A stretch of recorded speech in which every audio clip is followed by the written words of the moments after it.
Can you tell me your position in the school system and what it entails? Yes, I am an instructional aide here at this school, and I work with 18, 19, and 20-year-olds that have functional disabilities.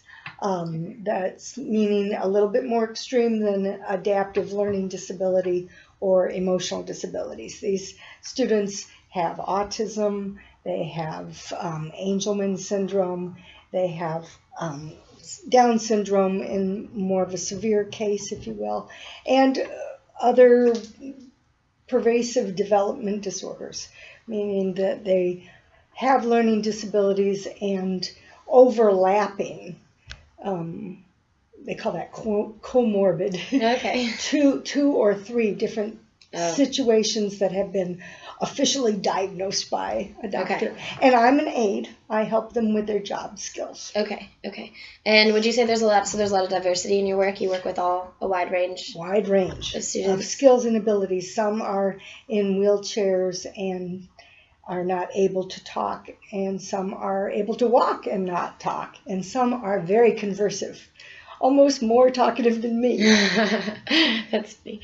If you were to generalize, have you seen positive or negative effects on the people you work with after they receive that praise? Okay, so let's say we're working at Comfort Inn, and we're supposed to help clean up the breakfast bar. Mm-hmm. And one of my students begins to mop. Part of my positive reinforcement of his behavior of mopping is saying he's doing a good job. Yeah. Verbal praise. We also give points at the end of each little work session, like 40 minutes. Okay. And they'll get 10 or 20 points for how well they did their job. So getting the points or getting even a circled thumbs up is a big deal. They want the positive. They call it errorless learning. Okay. We want them to always make the right choice as much as possible. Stack the cards so they get it right. Yeah. Because when they get it right and we reinforce that correct behavior, that's learning. Yeah. So you think that motivates them more with that reinforcement? And this is the key, motivation. Some of the kids are, they come from varied backgrounds. And, maybe mopping isn't like the main thing they want to do. I've had kids say, I don't want to mop. I don't like my job. And so what's the motivation? And that's how a teacher or a supervisor can really help by saying, I like you no matter what you do. But in this job, if you want to get a thumbs up, you need to mop. Yeah. So let's do the job so that you feel rewarded, and then you can turn your points in later. Yeah. 100 and some points a day adds up in 7 or 8 days to a lunch. Okay. So we say reward system. Yeah, it's a token economy. So you get these points, you get 1,500 points. We're going to Bully's Barbecue, and it's going to be the best party you've ever had.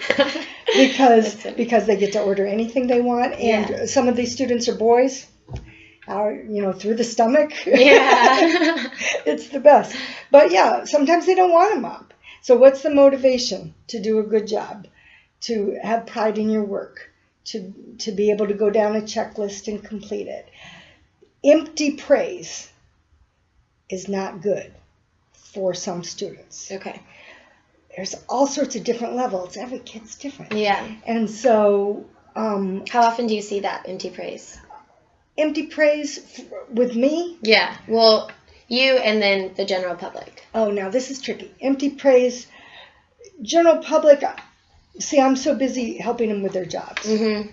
But the trick is you don't want to be condescending. Yeah. The people I work with are adults, 18, 19, and 20-year-olds. Yeah.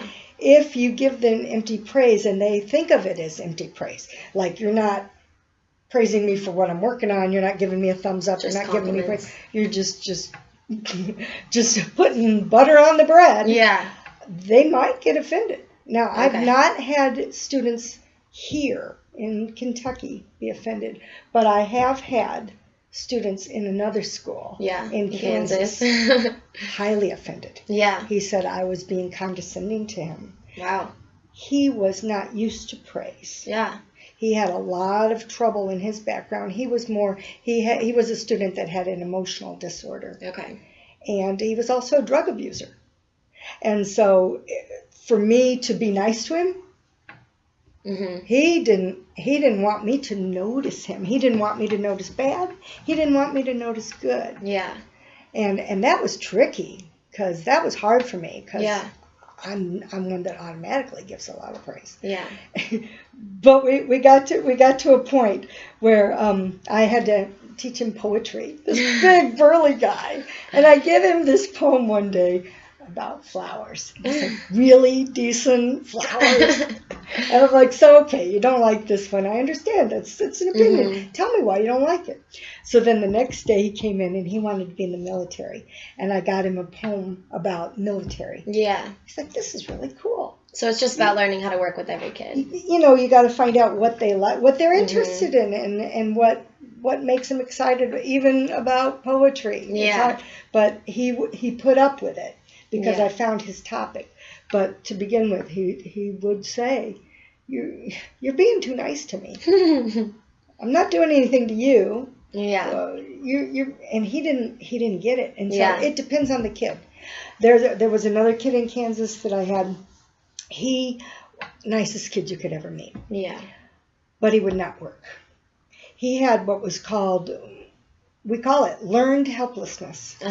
People had helped him so much. So too much and praise. given him so much praise all his life. Oh, good for you. You've got your paper on your desk. Yeah. Good. Oh, you're holding your pencil. Good. He could do so much more. But he wouldn't, because he didn't have to.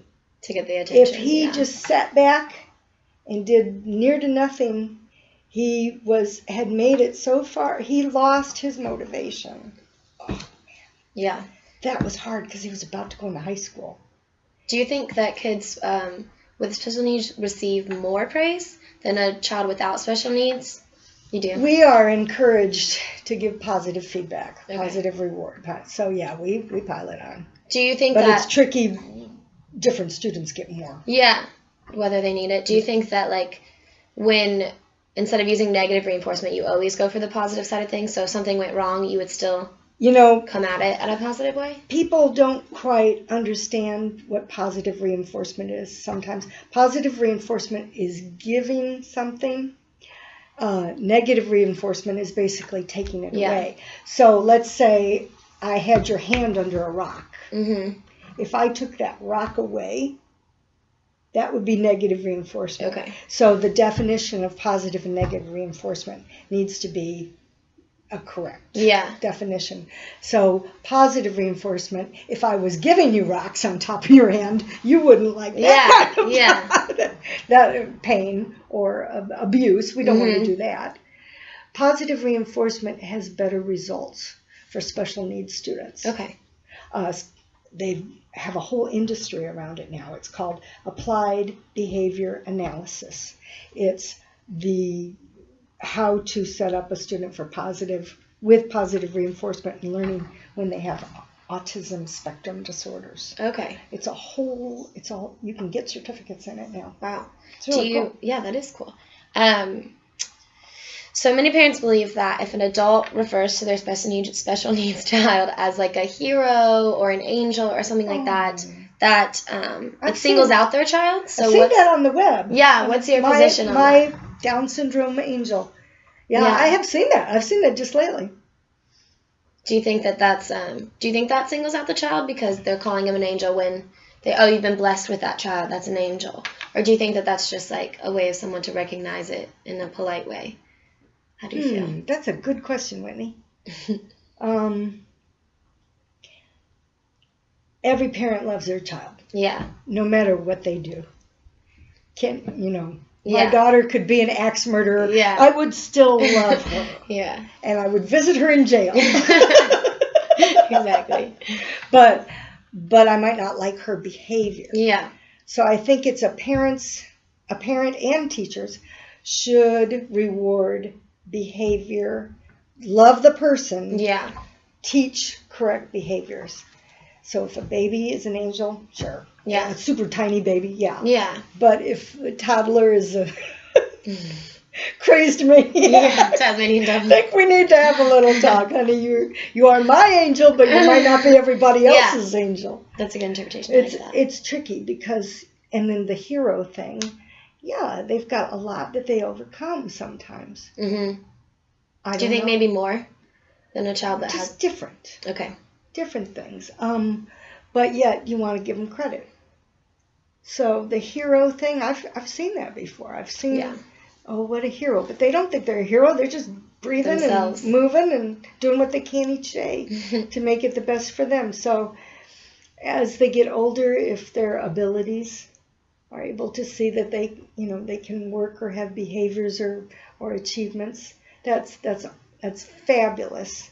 But everybody's different. That's the thing I like to say to some of my students, that everything's what's one of the teachers I know, he says, my dad used to say, who said the world was fair? The world is not fair. You buy a ticket to the fair.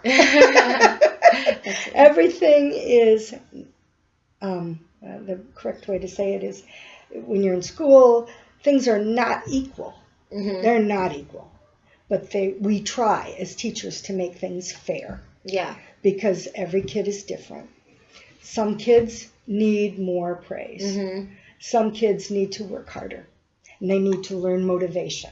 And they need to learn that it can someday come from inside. So for you, it's about adapting to each child. Each child is so different. Mm-hmm. I had one kid that would do anything for a sticker. You don't come out of the womb thinking, oh, I want stickers. Yeah. He learned that if he worked really hard, he could get a sticker. And then if he got 5 stickers, he got a soda pop. Wow. He learned that and then he wanted to work for things without a sticker. He didn't need it anymore. Oh. It transferred from the token economy to intrinsic value. And that is the hope of any teacher or parent, that you're proud of what you do because you're supposed to do it. Yeah. Not because you'll get a reward. Not because you get the sticker or the pop. Or do you think that praise is genuine in most cases? Like, you'd have to exclude teachers because they would be trained on it. Yeah. Or people give praise to special needs people out of discomfort, not knowing always how to address them. Mm-hmm. Yeah. Embarrassment. Yeah. Even, oh, aren't you cute? Oh, I had a girlfriend whose mind is fine. She's in a wheelchair. Mm-hmm. And wow, she would get very mad about that. They think I'm dumb because I'm in a wheelchair. And she's not. Yeah, she's just don't know how to address probably smarter than me, and I'm sure she's smarter than me.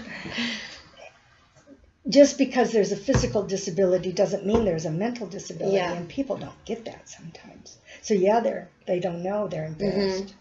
But you know what? Is that so bad? I mean, I guess she has a chip on her shoulder. Yeah. But yet, she's had a lot to deal with. She has arthritis. She's in a wheelchair. She can only move her hand like this. Mm-hmm. So she's mad. Yeah. So somebody comes up and says, oh, your hair looks really pretty. Just sensitive. Yeah, she's extremely over sensitive. Mm-hmm. Yeah. And they're just trying to be nice. Yeah. It's a hard bonding moment when you don't always know how to get on the same page. I've seen it, though. I know what you're saying. Is there overcompensation? Yes. Okay. Yeah, there is overcompensation. Is that bad? I don't know. Yeah. It's just hard to tell. Do you see any differences in a reaction intended to boost confidence if you address that to a child or a person with special needs if you would address it to just an individual in school? So do you think that they react in different ways if they have special needs, or you think it's kind of a universal reaction to praise? Yeah, it depends. I guess it depends if it's real, if it's genuine. Yeah. If there is something behind it instead, not empty praise. Yeah. Because it depends on the person's background. Like I told you about that student I had that had the emotional problems. Mm-hmm. He liked the military stuff. He didn't want praise. He wanted you to know him and understand his background, and then you could even talk to him. Okay. He didn't want it, and he would push you away. 'Cause I think he was just terrified. Mm-hmm. Yeah. Lastly, from working with children and adults with special needs, you're kind of an expert on the subject. So I don't what think do you so. feel? I learn too much every day. What do you feel is the most important thing to convey to the public about individuals with intellectual disabilities? Something that they wouldn't know. Intellectual. Well, yeah, intellectual, and then you can broaden it and say for everyone that you've worked with. That there is value in their life. They have something they can give back. Yeah. I've met students that just smile and laugh, and it is a joy if you can get them to smile or laugh. Yeah. I've had students that can lift and work and do a lot more pounds of activity than I could do. It's amazing. Everybody has value. That's awesome. It's really awesome. Well, thank you. Love you. Thank you for What a meeting with great me. That was topic. awesome. What a great Yeah. topic. Thank you. Good.